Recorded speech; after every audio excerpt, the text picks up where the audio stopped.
Outside, it's a freezing blizzard. But I'm watching a viral dance stream from 1,000 years in the future. I'm sitting around with Dad, Mom, and Felix, eating hot pot. The room is full of laughter. Looking at this tranquil sight before me, I can't help but remember that day. The day everything started to change. The first time I learned that there could be a connection spanning 1,000 years in this world. Back then, I was still just a girl who only knew needlework, the legitimate daughter of the Sterling family, quietly sitting by the window embroidering a handkerchief. The warm jade bracelet on my wrist, a family heirloom, suddenly started glowing out of nowhere. Then, a strange woman's voice sounded in my ear. She called herself Chloe, a corporate slave from the 21st century, 1,000 years in the future. She also said I was a supporting character in a novel she was binge reading. At first, I figured I was just imagining things. I quickly stopped my needle. I gently tapped the jade bracelet. I tried it a few times. Until she accurately described the furnishings in my bedroom, only then did I dare to believe that this jade bracelet could actually connect two different times and places. Chloe's tone suddenly became urgent. Serena, I'm being serious. In a month, a rare blizzard is going to hit this place. Your fiancé Victor will use the chaos to steal from the Sterlings. Your mom, Dad, and Felix will all die horribly. The Sterling family will be destroyed. My heart pounded as I listened. I froze. My hand shook, and the embroidery needle stabbed my finger. A drop of blood fell onto the jade bracelet. Instantly, the bracelet shot out a blinding white light. A gasp came from Chloe's side. I quickly looked down. A strange box had appeared on the table out of nowhere. That's my bucket of fried chicken. Chloe's voice was filled with shock. I didn't know the bracelet could transmit stuff. I stared at the bucket of fried chicken that had just appeared. Chloe's amazed voice came from the bracelet again. Then it hit me. Maybe we can use the jade bracelet to send things through. I picked up the embroidered handkerchief. I put it into the faint glow of the bracelet. Let her see if she can receive it. The next second, I could hear her shocked cry. I got it. The handkerchief is actually in my hand. I asked her to send something else over. Soon a strange-looking cup appeared on the table. This is a thermos. It keeps hot water warm for hours. Holding the cool thermos, I felt totally relieved. The object transfer really works. Before the excitement faded, the blizzard disaster Chloe warned about and my family's dire situation flooded back. I gripped the jade bracelet and begged her for help. Chloe was silent for a moment, then proposed a deal. Let's work together. Send me your gold and jewelry, antiques and paintings. I'll sell them in the modern world and buy disaster relief supplies to send back to you, to help you survive. I didn't hesitate at all. I agreed immediately. Yes, if it can save my family, I'll do anything. And so, Chloe and I made a pact across 1,000 years. I looked at the thermos and the bucket of fried chicken on the table. I suddenly felt a surge of courage. Our family survival hoarding plans spanning 1,000 years officially started now. I knew this might be our family's only chance. We couldn't afford any mistakes. After the pact was made, Chloe was worried my family wouldn't believe it, so she sent over some modern supplies first. A few packs of bread and some heat packs. I took them and went straight to Mom, Dad, and Felix. At first, they looked at these strange things with disdain, saying I'd been scammed. I didn't argue. I opened a heat pack and stuck it on Mom's wrist. After a moment, the heat pack warmed up, and Mom asked in shock what kind of treasure this was. It really got hot. I then opened the bread and had them try some. The soft texture completely amazed them. While they were curious, I told them everything about the jade bracelet's miracle, Chloe's identity, and the blizzard warning, down to the last detail. With the modern supplies as proof, the doubt on their faces slowly faded. Dad immediately decided it was better to believe it than not, better safe than sorry. We'll go all in. No matter the cost, you must protect this family. Felix nodded in agreement, saying he'd look after Mom and Dad. Seeing the family united like that, half the weight lifted off my heart.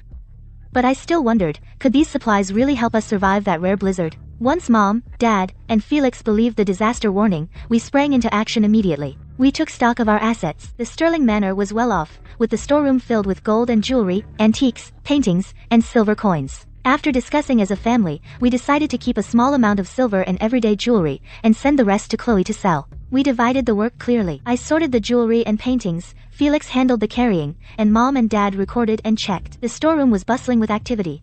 But in the rush, a mistake happened. Felix, in a moment of carelessness, sent over an unused antique spittoon by accident. He looked so frustrated, and Dad frowned and scolded him for being careless. My heart sank too. Just as I was about to apologize, Chloe's excited voice came through. Serena. Is this spittoon ancient?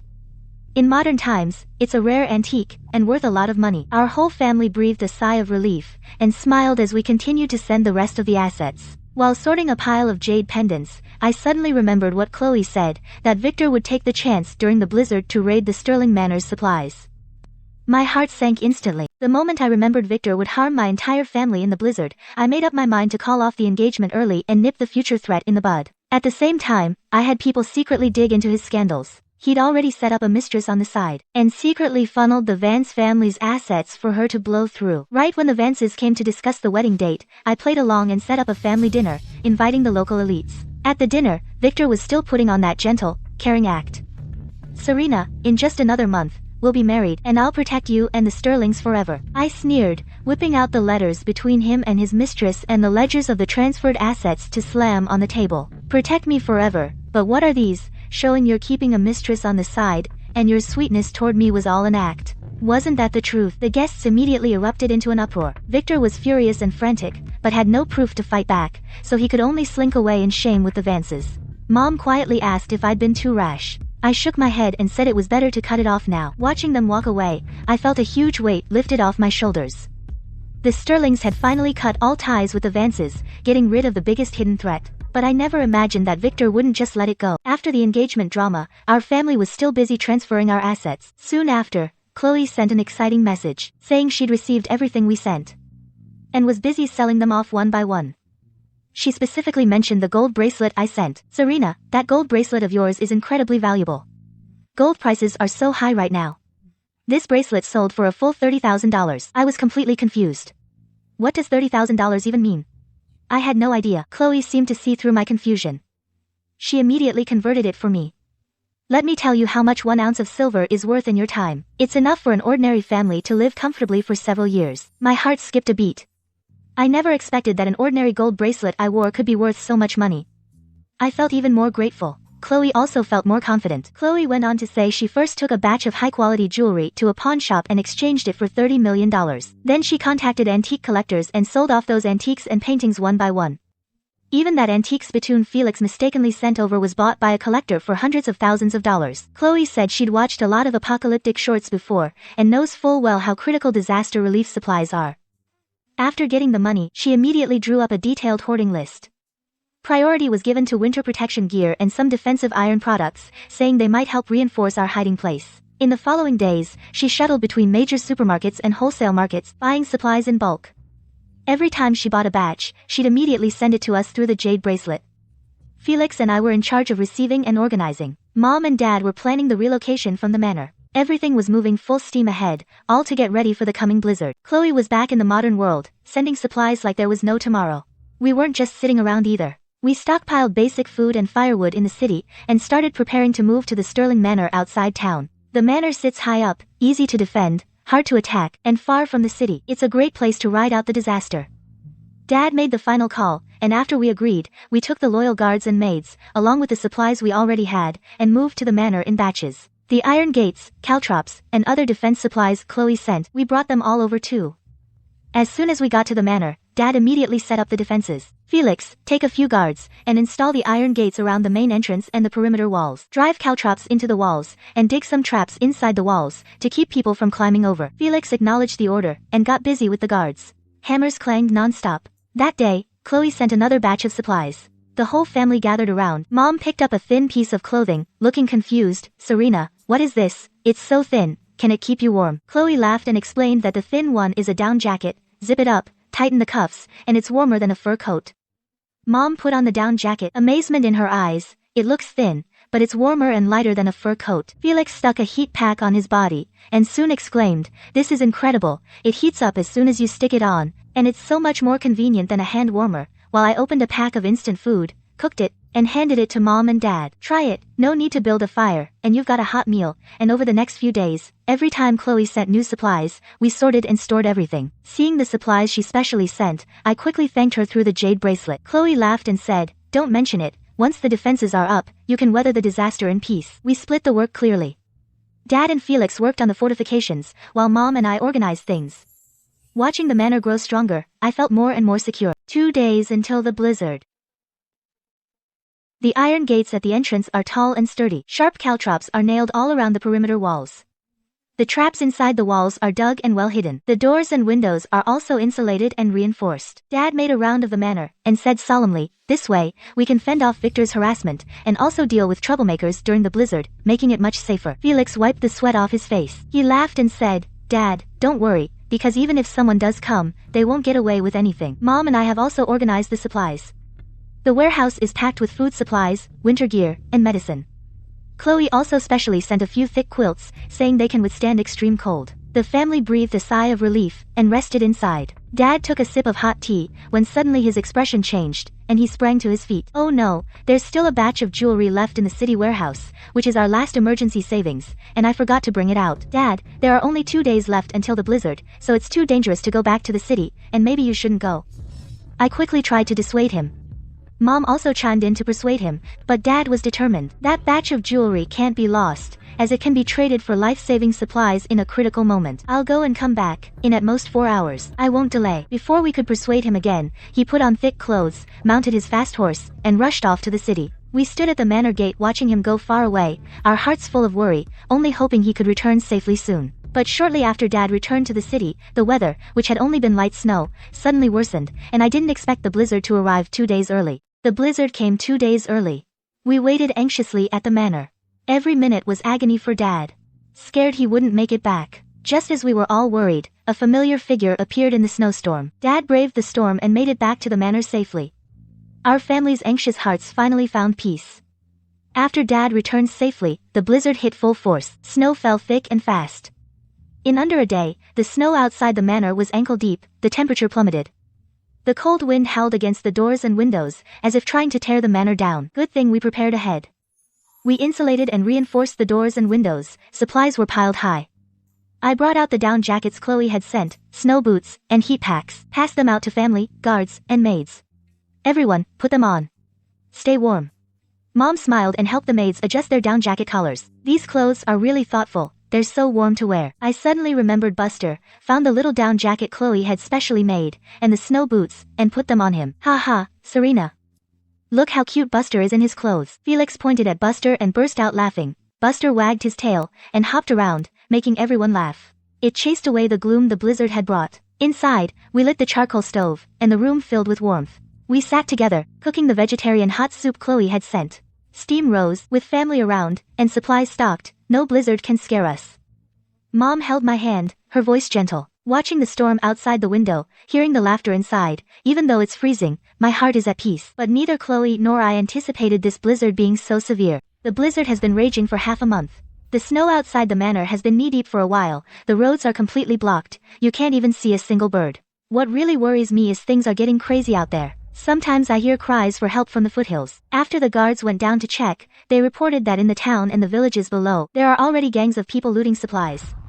Lacking food and clothing, many farming families have frozen or starved to death, or joined the looters. Dad stood by the manor walls, looking down the hill, his face full of worry, sighing over and over. They're all poor souls.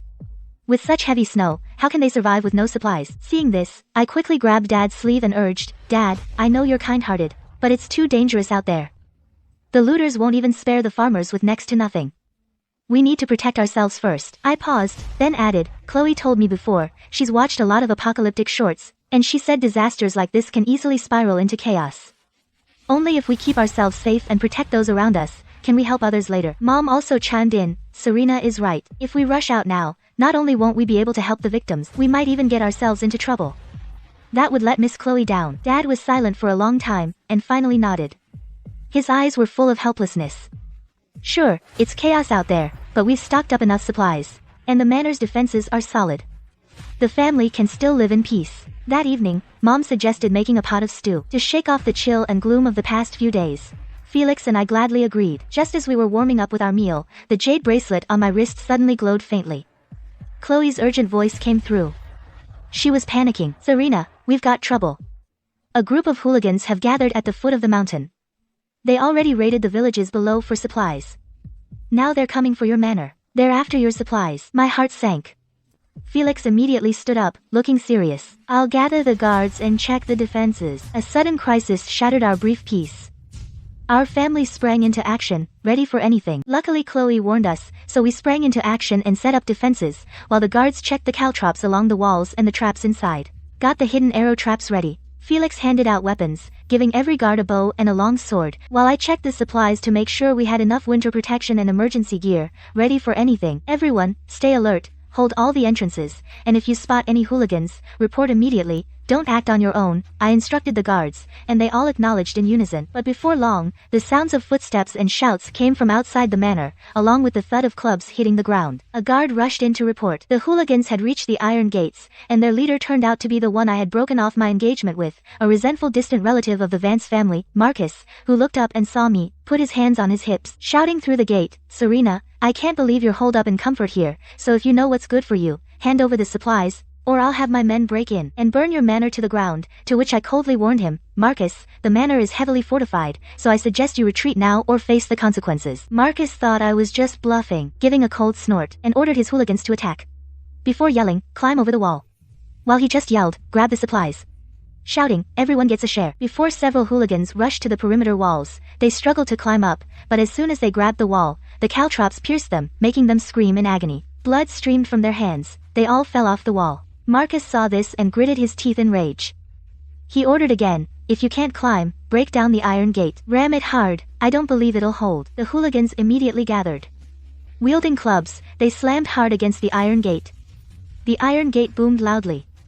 Seeing this, I didn't hesitate. I immediately pressed the switch on the wall. I said sternly, "Now," and the mechanism activated. Dense arrows shot from the crevices in the wall on both sides of the iron gate, heading straight toward the hooligans ramming the gate. Several hooligans couldn't dodge in time, and were hit by arrows and fell. Screams filled the air.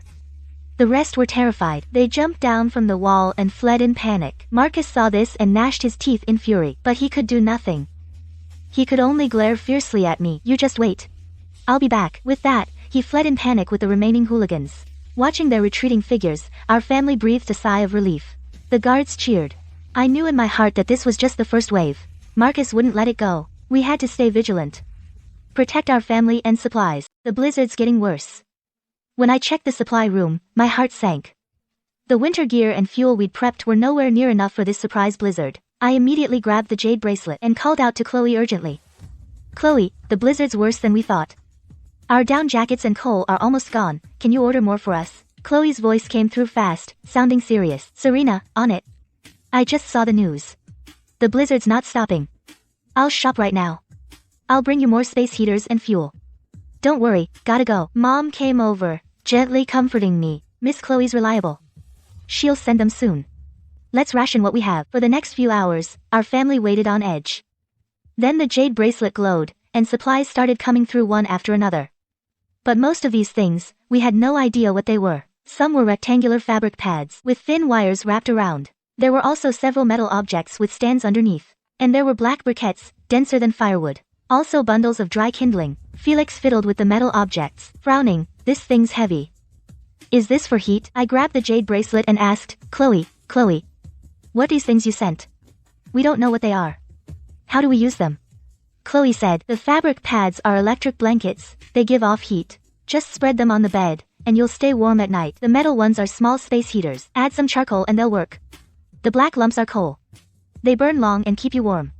Way easier than firewood." When the supplies from Chloe arrived, we were thrilled. But when we tried to use them, we hit a problem. The electric blankets and space heaters? Useless in ancient times. We got the electric blankets and space heaters Chloe bought. But we had no idea how to use them. We were just figuring out what to do.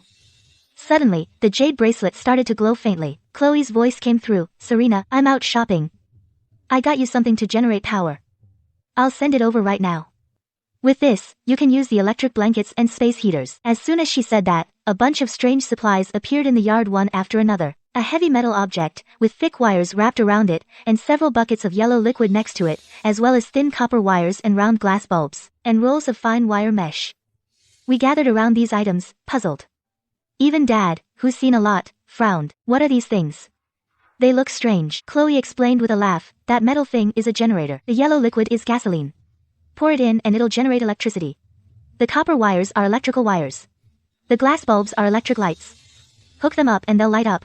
The wire mesh can reinforce the walls. It's safer. I'll send you the instruction manual. Then I'll teach you step by step how to use them." As she spoke, an instruction manual with lots of writing was sent over. Felix grabbed the instruction manual. He fiddled with the generator as Chloe explained. Dad and I helped pass him stuff. First, pour the gasoline into the generator's fuel tank, then pull the cord to start it. Then connect the electrical wires. Screw in the light bulbs and they'll light up. Chloe's voice was patient and thorough. She repeatedly warned us to keep gasoline away from open flames. Don't let the wires touch water. After about an hour of fiddling, Felix finally got the generator running. With a humming sound, the electric light at the end of the wires suddenly lit up. The warm yellow light instantly illuminated the room. We powered up the generator Chloe sent over. The 21st century electric lights are way brighter than oil lamps. And no smoke. I quickly took out the electric blanket and connected the wires. In no time, the electric blanket got nice and warm. Mom looked at the bright room and smiled. These lights are so convenient. No more fumbling in the dark at night. The maids also gathered around the electric lights, full of curiosity, chattering and discussing. After sorting out the generator, I took Mom and the maids and brought out the down jackets Chloe sent. We started modifying them. We narrowed the cuffs, tightened the collars, removed extra decorations, and altered them into styles women wore in ancient times. They were warmer, and the blizzard was still howling, but with the abundant supplies Chloe sent, we not only avoided hunger and cold, but actually lived pretty comfortably. In ancient times during blizzards, most people could only eat coarse grains and drink cold soup, and some even froze or starved to death. But our family could enjoy hot, varied meals every day. One day, I took out the spicy hot pot base Chloe sent and made a pot of hot pot. Mom took a bite, and her eyes lit up. This is so flavorful, spicy and delicious, even more flavorful than our stew. Felix, on the other hand, preferred instant noodles. He would cook a bowl every day, topped with eggs and greens from Chloe, and scarf it down. These noodles are so convenient, they cook in just a few minutes, and taste so good. I, on the other hand, loved the pastries Chloe sent. Every day I would take out a few, paired with hot tea, and enjoy a moment of comfort. In our spare time, the family would share canned fruit, chatting and joking. The maids and guards also got enough food and winter gear. The usual worry was gone from their faces. Felix teased, if it weren't for Chloe, we'd probably still be chewing on dry rations right now. Our family, relying on Chloe's supplies, were having a cozy time despite the blizzard, unaware that we had caught someone's attention again. The blizzard is still going. The snow outside is already waist deep. The Vance family has lost its former glory. And with Victor's scandal, no one helps them. I heard their supplies have run out. That afternoon, a guard came to report, saying, Mr. and Mrs. Vance are at the manor gate with Victor, begging to see you. They look frozen and starving, utterly miserable. I knew clearly they must be desperate, coming to beg for help. As soon as we opened the iron gate, Mrs. Vance rushed over and grabbed my hand, pretending to weep. Serena, for the sake of our past marriage contract, please save us. We haven't eaten in days. If this continues, we'll freeze or starve to death. Victor stood by, head down, playing pitiful, but greed lurked in his eyes. I yanked my hand back and said coldly, the marriage contract is long off. I haven't even held the Vances accountable for their crimes. And you dare to ask me for charity? Dad stepped forward and said sternly, you showed no mercy to the Sterlings back then. Now that you've fallen so low, it's your own fault. Mrs. Vance's face changed, and her tone turned harsh. Serena, how can you be so heartless? If you don't help us, we'll stay here and not budge. I said no more. I ordered the guards to throw them out, and never let the Vances near the manor again. The guards immediately stepped forward and forcibly dragged the three Vances away. Victor turned back and glared at me viciously, cursing non-stop, but I didn't care. The Sterlings and the Vances were long estranged. After driving the Vance family out of the manor, I knew Victor wouldn't let it go. He's narrow-minded, and he'd definitely hold a grudge. He'll probably be back to retaliate soon. Thinking of that, I immediately grasped the jade bracelet on my wrist and contacted Chloe. In a grave tone, I explained the situation. Chloe, Victor and his family just came to the manor and caused trouble. We drove them away. I'm worried he'll retaliate. Our defenses are still too weak. Chloe's voice quickly came back. Serena, don't panic. I've got it covered. I'm sending you an electric fence. Have the guards install it on the iron gate and perimeter walls. If they dare to come close, they'll get zapped. Works better than hidden arrows. I felt a warmth in my heart. I quickly thanked her. Thank you so much. Chloe, with you here, I feel safe. As soon as I said that, several rolls of fine wire mesh, a small generator, and an installation guide appeared. I immediately called Felix over and handed him the electric fence and the installation guide. Chloe sent the electric fence over. Let's quickly gather the guards and install it on the iron gate and perimeter walls to defend against any retaliation from Victor. Felix took the stuff. He nodded and said, okay. I'll go arrange it now. I'll make sure it's properly installed. Watching Felix and the guards busying themselves and looking at the electric fence, the weight on my heart slowly lifted. With this electric fence, even if Victor really brings his men, we can handle it calmly and protect the manor and our family. Sure enough, within 3 days, a guard on duty rushed in to report, saying Victor had gathered a bunch of refugees and thugs, along with some of Victor's remnants. A group of dozens of people was heading straight for the manor. They even brought ladders, wooden boards, and tools. Looks like they came fully prepared. I immediately gathered Dad, Felix, and all the guards, to urgently arrange the defense. Felix took the tools, and quickly checked the electric fence and the hidden arrow traps. He said solemnly, Victor learned his lesson last time. He brought ladders to bypass the caltrops and traps. We need to focus on defending the top of the walls. Can't let them climb in. Dad patted the guards on the shoulders, and urged everyone, stay alert. Defend the manor. Defending it means defending our own lives and supplies. Don't panic. I nodded, and added, everyone do your part. Hold your positions. When the enemy gets close, wait for mine and Felix's orders before acting. Don't act on your own. Not long after, outside the manor, the sound of noisy shouts and footsteps came. Victor led the group, and surrounded the iron gate aggressively. He stood with his hands on his hips, and shouted up at us on the wall, Serena, open the gate and surrender now. Hand over all your supplies, or I'll storm the manor and leave no one alive. I stared back at him coldly. Victor, you're stubborn and unrepentant. I let you off last time, and you dare come back to provoke. Today I'll make you understand, the Sterling Manor is not a place for you to run wild. Victor snorted, and immediately ordered his men to attack. A great battle was about to erupt. All of us stood ready, determined to defend our home. At Victor's command, his refugees and thugs surge forward. Some carry ladders, scaling the walls desperately. Others grab boards, and ram the gate. The iron gate booms, making our ears ring. Even if some slip, and fall into traps, screaming in agony, the rest don't retreat, their eyes are hungry for supplies. They're desperate from cold and hunger. I stand on the wall, watching this chaos. I warn Victor again, take your people and leave, or face the consequences. Victor is unimpressed. He laughs loudly. Serena, that all you got? Besides arrows and traps, what other tricks you got? Surrender now, or I'll make you regret it. Just then, the first wave of refugees climbs over the wall. They grab the wire mesh, ready to jump in. I don't hesitate. I shout to Felix, turn on the electric fence. Felix immediately flips the switch on the wall. Instantly, the wire mesh glows blue, with a crackling sound. The refugees on top have no time to react, and get zapped, falling to the ground. They land in the snow, screaming in pain, unable to get up. Victor and the others see this, and are scared out of their minds. They all back away. Some think it's witchcraft, shouting witch, and running. Victor's face goes pale. He looks at his fallen men, then at the glowing fence, full of reluctance, yet helpless. He just glares at me, then flees with his remaining men. Watching their retreating figures, our whole family breathes a sigh of relief. The guards lower their weapons, smiling with relief. The electric fence came through. Although we beat back Victor's big attack, I knew deep down he'd only run off for now. He would never give up. Once he gets back on his feet, he'll probably bring more people, and better gear, to hit us again. To keep the manor and family safe, I immediately gathered Dad, Felix, and the guards to talk about upgrading our defenses. I looked at everyone and said firmly that Victor wouldn't let this go, so we needed to use this window to quickly upgrade our defenses and make everything foolproof to handle his next attack. Dad nodded, and agreed that Serena was right, as you can never be too careful. Let's divide the work and finish the defenses as soon as possible. Then we immediately got to work. Felix and some strong guards installed a layer of protective netting outside the electric fence to prevent anyone from bypassing the fence and climbing the wall. They also added spikes to the previously dug traps to make them more deadly. They also upgraded the hidden arrow traps, increasing the number and range of arrows to keep enemies at bay. I rearranged the guards' schedule, setting up 2 4-hour rotating shifts, with patrols every hour so we could spot enemy movements in time, and not be caught off guard. After finishing all that, I touched the jade bracelet on my wrist and contacted Chloe. I told her about Victor's upcoming attack. Chloe sounded worried. Serena, you guys need to be really careful. Don't let your guard down. I'm already rushing to get more weapons and protective gear.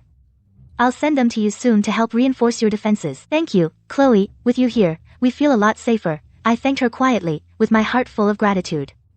Before long, Chloe sent the supplies over. Seeing all these weapons and protective gear, all of us felt a lot more confident. The blizzard has lasted for 2 months. The fresh fruits, vegetables, and meat Chloe sent from the modern world have gradually decreased. Although we still have enough vegetarian food in storage, rice and flour, enough for our family and the guards and maids to eat for a long time, not having fresh ingredients for so long has everyone craving them. I was also thinking, if we could grow some vegetables, raise some chickens and ducks, become self-sufficient, not only would we have fresh food, but we could also save the supplies Chloe sends. 2 birds with 1 stone. After I told Chloe about this idea, she immediately smiled and said, "Great idea. I've watched many tutorials on planting and raising livestock. Let me teach you how to plant some cold-resistant vegetables and raise chicks and ducklings." They're very easy to keep alive. Mom and I were both very interested. Mom smiled and said, "That's wonderful. This way, we'll have fresh greens and eggs from now on. It can also improve everyone's meals, and ease the boredom of eating vegetarian for so long." So we got to work. We used a sheltered open space in the manor to create a small vegetable garden. Under Chloe's guidance, Mom, the maids, and I plowed, sowed, watered, and fertilized. We planted greens, cabbages, radishes, and other cold-hardy vegetables. These vegetables are easy to grow and can adapt to the low temperatures of the blizzard. Felix was in charge of building a simple poultry house. Using wooden boards and straw, he built a warm, sheltered shed to keep the chickens and ducks from running around and freezing. We also followed Chloe's methods to make feed from grains and wild herbs, ensuring the chickens and ducks grow up healthy. In the days that followed, Mom, the maids, and I took care of the garden and the poultry every day. We watered and weeded the vegetables, fed the chickens and ducks, and cleaned the poultry house. Within a few days, the seeds in the garden sprouted tiny green shoots. I pointed at the shoots and happily said to Mom, "Mom, look, the seeds have sprouted. In a little while, we'll be able to eat fresh greens." Mom leaned in, her face full of smiles. She nodded repeatedly. "They really sprouted. Great. Our hard work wasn't for nothing." Watching the veggies and poultry grow, we all felt hopeful. Even though the blizzard continues, we can still live well through our own efforts. The blizzard has been going on for days. We're trapped in the manor. Life is stable, we have plenty of food and clothes, and the defenses are solid, but it's too monotonous. Being stuck in one place for so long with no way out, my family, the guards, and the maids can't help feeling stressed out and bored. Sometimes everyone sits in the yard watching the snow fall, but no one's smiling. The atmosphere gets real heavy. I see that, and figure I need something to lighten the mood, to help everyone unwind. I hold the jade bracelet, reach out to Chloe, and whisper, "Chloe, we're trapped in the manor. Life is so monotonous. Everyone's getting bored. Could you send something to keep us entertained?" Chloe thinks for a moment, then grins and says, "I've got it. I'll send you a tablet. I've already downloaded a bunch of modern movies and shows, short videos, variety shows, and some great music. Whenever you're free, just watch videos and listen to music, and that'll kill the boredom." Right after she says that, a thin, rectangular thing shows up. Chloe tells me it's the tablet, and walks me through how to use it, how to open videos and switch programs. Once I get the hang of it, I immediately gather my family and show them how it works. Mom and I love watching short videos and group live streams. Watching guys do the viral dance in those videos, we can't take our eyes off them. And every now and then, we imitate the moves, and everyone cracks up. Dad and Felix prefer modern TV shows and movies, especially historical dramas and action series. They're totally glued to the screen every time, and chat about the plot now and then. The guards and maids also use their breaks to gather around, and watch videos or listen to music, and soon smiles are back on their faces. The once heavy and gloomy atmosphere has turned relaxed and lively. The boredom and stress in everyone's hearts have mostly faded. Besides farming and raising livestock, there are also ways to relieve boredom. Chloe also used her own experience to help us improve our ability to handle crises. One day, she contacted me through the jade bracelet, saying she wanted to teach us some practical skills so we could better handle things in the future. Chloe first taught Mom and me modern first aid. She said softly, "Blizzard days are freezing, and it's easy to get frostbite or accidentally get hurt. I'll show you how to treat frostbite and injuries and how to handle sudden sickness. I'll also send you a detailed first aid manual. You can study from it and memorize the key points."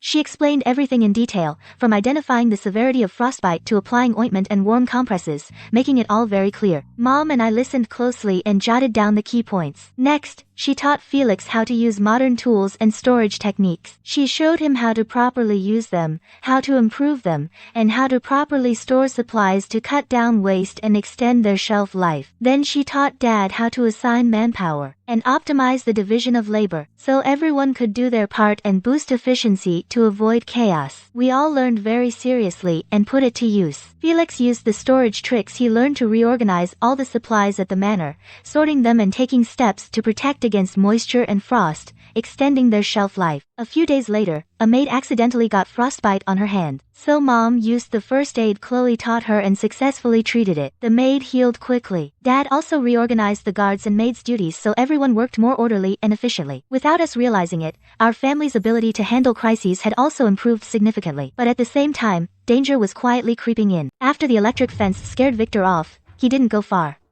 He hid in a ruined temple, barely surviving.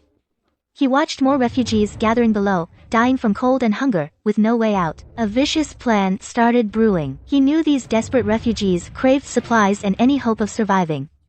With a little prodding, they'd follow his lead. So Victor wandered around, spreading rumors among the refugees. He told everyone I was a witch, and the jade bracelet on my wrist was cursed. This long-lasting blizzard disaster was all my doing, meant to harm the people and hoard all the supplies, leaving everyone to freeze and starve. He also fooled the refugees, saying if they stormed the Sterling Manor, killed me, the witch, and destroyed the bracelet, the blizzard would stop. They could grab enough supplies to survive the winter comfortably, and never suffer from cold or hunger again. The refugees, with no other options, had lost all reason. They were completely swayed by Victor's lies. One by one, they agreed to join Victor, and storm the Sterling Manor. In just a few days, Victor gathered a group of over 100 people, a terrifying force. As he looked at his mob, a vicious smirk spread across his face. He silently vowed to breach the manor, kill me, and take all the supplies, to get revenge on me and the Sterling family, and make us pay. That afternoon, the guard on duty rushed in again, his voice filled with panic. Mr. Sterling, Miss Serena, Felix, terrible news. Victor and over 100 refugees are heading for the manor again with an even bigger force than last time. My heart sank. I knew the inevitable had finally arrived. This time, Victor was coming in full force, not just for supplies, but for my life. Victor led hundreds of refugees and soon arrived outside the manor. They surrounded the manor completely. The refugees held clubs and stones. Tempers flared. They shouted to kill the witch, and to seize the supplies. The noise was deafening, got my heart racing. Mom, Dad, Felix, and I looked at the dark crowd outside. Though we felt a bit nervous, we didn't panic. In a crisis, we need to stay calm to figure out a plan. I took a deep breath and quickly assigned tasks. I spoke to my family and the guards. Dad, you take charge of the guards on watch. Focus on defending the perimeter walls and the iron gate. Prevent the refugees from climbing the walls or ramming the gate. Don't let them get close. Felix, you're in charge of the electric fence and the switches. Be ready to fight at any moment. If they dare to come near, activate the mechanisms immediately. Mom, organize the first aid supplies. If anyone gets hurt, we can treat them promptly. I'll contact Chloe and fill her in on the crisis. Tell her to rush us supplies now. I'll also figure out how to expose Victor's rumors and resolve this crisis. Okay, we'll all follow your lead. Mom, Dad, and Felix all nodded in agreement. They immediately followed my arrangements, each did their own part and sprang into action. Dad walked over to the guards and barked orders. Everyone, stay alert. Defend our home. If we work together, we can drive them back. The guards replied in unison. Each stood ready with determined eyes. Felix quickly ran to the mechanisms.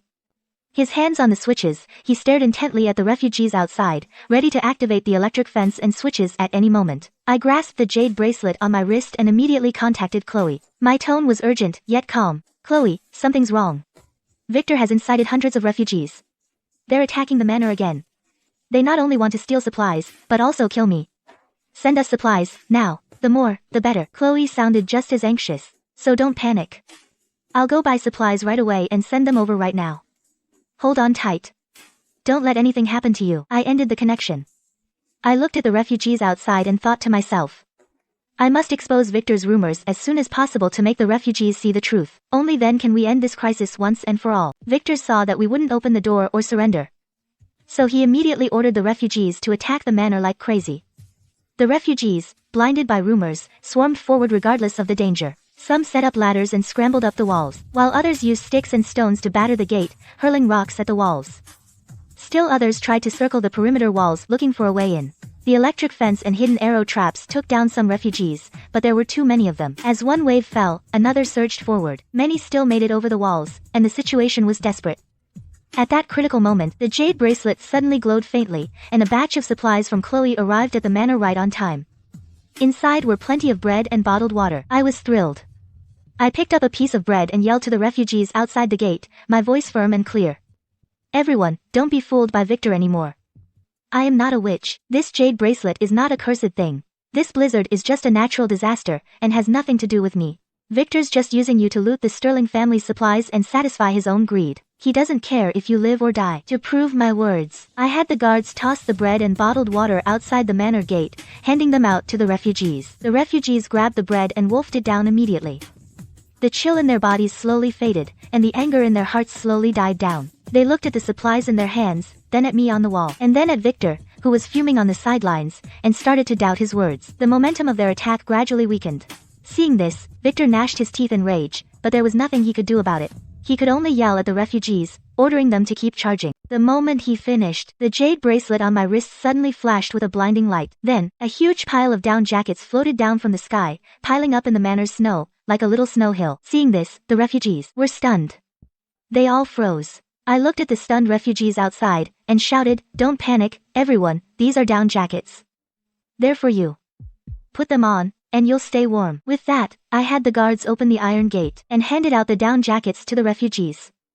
I said, "One each, put them on quickly. Don't freeze." The refugees took the down jackets and carefully put them on. The thick, lightweight fabric instantly chased away the chill.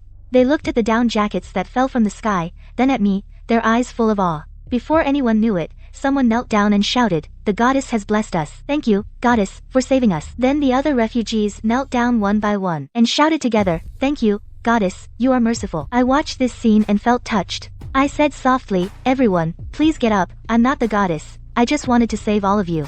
Victor is the one who lied to you." Then, a refugee with a frostbitten face stood up, pointed at Victor, and trembled with rage. "You liar, the goddess gives us warmth and life, but you tricked us into death. You just wanted to use us to steal supplies, without caring if we live or die." Hearing this, the refugees were furious. They all stood and surrounded Victor. Victor, seeing this, was terrified. His face went pale, and he turned to flee. But he barely took 2 steps before the refugees surrounded him. Fists and kicks rained on him. Victor's remnants tried to intervene, but the angry refugees took them out too. Soon, Victor was beaten half to death, and collapsed in the snow, dead. I watched the scene outside calm down, and let out a long sigh of relief. The Vance family threat that had troubled our family for days was finally gone. After Victor was defeated, the refugees came to the iron gate of the manor, knelt down, and apologized to us. Their tone was full of guilt and thanks. "Miss Sterling, we're sorry. We were deceived by Victor. We wronged you. Thank you for letting bygones be bygones, giving us supplies, and saving our lives." I looked at the desperate refugees outside the gate. Most were the elderly, the weak, the sick, and the disabled.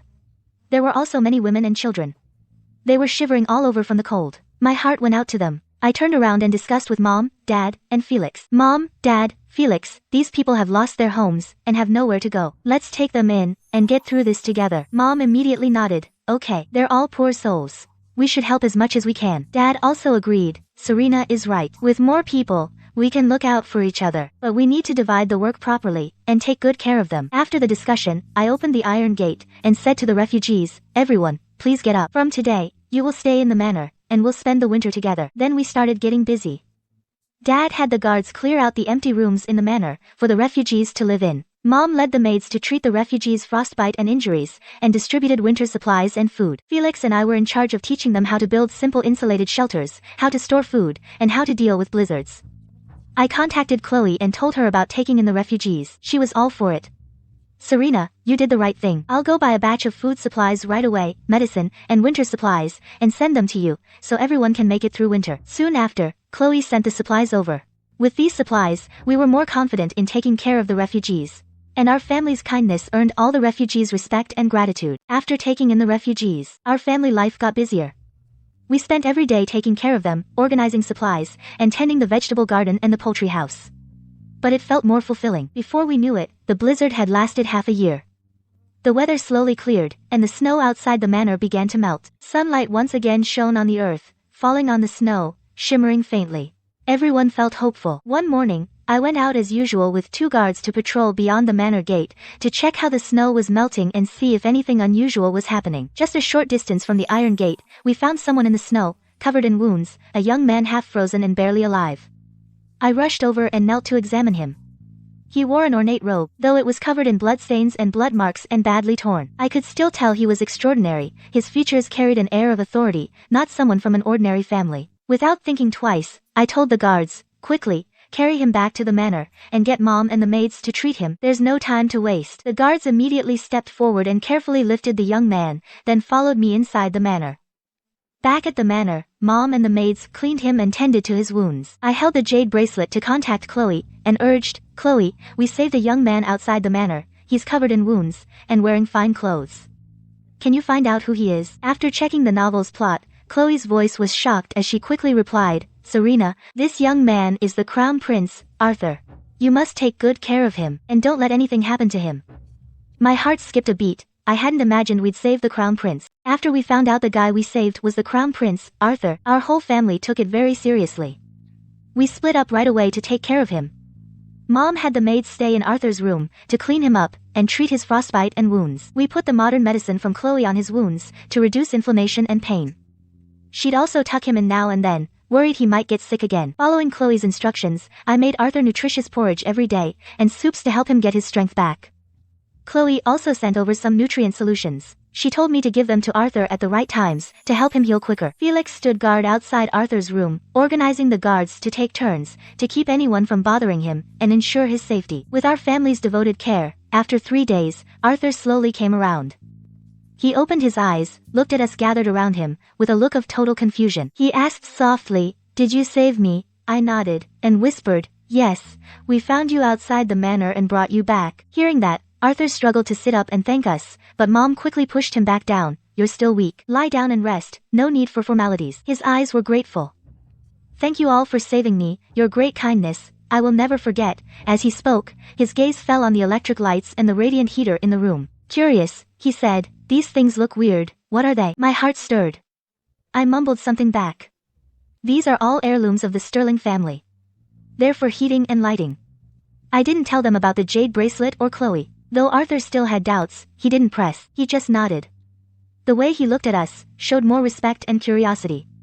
He opened up about his ordeal. I learned that the blizzard disaster had hit everywhere, people were displaced, suffering terribly. He begged the old king to let him go to the disaster area for relief. Unexpectedly, he encountered a massive blizzard on the way, got separated from his royal guards and hurt his leg, and passed out outside your manor. Luckily, you all saved him. Dad said right away, "Your Highness cares about the people, risking your own safety to go on the relief mission." Truly admirable. I also nodded, "Your Highness is kind, the people will never forget your kindness." Arthur just smiled. With our family's care, Arthur slowly got better, until he could get up and move around. I was soaking up the sun with Arthur in the manor when the royal guards rushed in, and respectfully asked him to rejoin them. Before leaving, Arthur held my hand and said sincerely, "Serena, thank you all for saving my life. After the relief effort is done, I'd love for your family to visit the capital, so please, you must come." We gladly agreed. As Arthur left with the royal guards, I silently wished for him to succeed in his relief mission. Later I found out that once Arthur returned, he dove right into the relief effort. But the disaster area was desperately short of supplies, and the effort quickly hit a wall. We got word that Arthur was struggling with the disaster relief. Dad spoke up, "The Crown Prince cares about the people, we can't just stand by, so let's donate supplies to support His Highness," and Mom, Felix, and I were all for it. I immediately grabbed the jade bracelet and reached out to Chloe. I told her about the tough situation in the disaster area. "Chloe, the disaster area is running low on supplies. The Crown Prince is struggling with the relief efforts, so I need you to help purchase some relief supplies."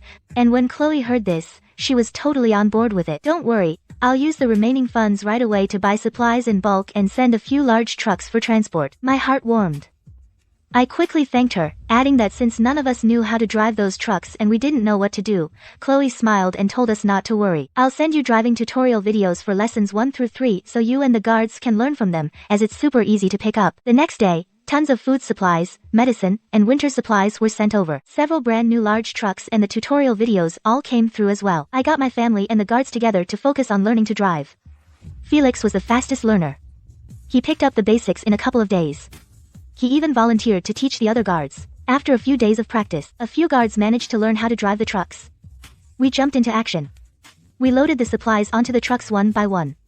Felix took the lead, driving one truck. The guards drove the others. Dad, Mom, and I rode in another. We set off for the disaster area to support Arthur's relief work. We traveled non-stop. Finally, we made it to the disaster area.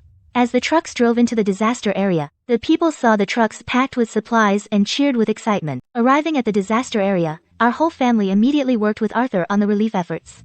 I used the modern disaster relief experience Chloe taught me to help Arthur optimize the supply distribution plan. "Your Highness, based on the population count, we allocate supplies by the proportion of the elderly, weak, sick, and disabled, ensuring every resource reaches those in need." Arthur's eyes lit up. He immediately adopted my suggestion. "Serena, you are so brilliant. This way, there won't be any waste of supplies." Felix, on the other hand, drove a truck shuttling between disaster areas to deliver supplies, solving the problem of inconvenient transportation. Dad and Mom stayed at the relief station, calming the people, treating frostbite and providing hot food. During the days of disaster relief, Arthur and I spent more and more time together. He would accompany me to count supplies, hand me hot tea when I was tired, and gently ask if I was exhausted. I would also accompany him to inspect the disaster area, explaining modern relief methods to him, and soothing his anxiety. I could feel that when Arthur looked at me, his eyes held a growing tenderness and appreciation. And I was deeply moved by his sense of responsibility, gentleness, and thoughtfulness. Feelings gradually grew in my heart. One day, the relief work came to a temporary halt. Arthur took my hand and stood with me on the open ground of the disaster area. He said sincerely, "Serena, I like you. I wish to pledge my life to you. Will you marry me?" Looking at his sincere eyes, my cheeks flushed. I nodded vigorously and whispered, "I do." Arthur was overjoyed and hugged me tightly. At that moment, all the fatigue vanished. And so, under the warm sun of the disaster area, we officially confirmed our relationship. Our hearts were connected. With our family, Arthur, and all the relief workers' efforts, order in the disaster area gradually returned to normal. The snow has completely melted. The roads have been cleared, and they're wide open. Displaced people are slowly coming back, grabbing their tools to rebuild. Grain depots and pharmacies across the region are gradually resuming supply. People's lives are slowly getting back on track. Our family, for our contributions in disaster relief, received praise from all the townspeople. Wherever we went, people thanked us. Not long after, a royal decree arrived from the royal court. Dad was appointed High Chancellor. Felix was appointed Captain. I was bestowed the title Lady Serena. The whole family was honored by the royal court. Mom looked at the royal decree, her face beaming. "This is wonderful. Our family's hard work finally paid off." Dad nodded. "From now on, we must be even more dedicated. Let's not let down the royal court and the people."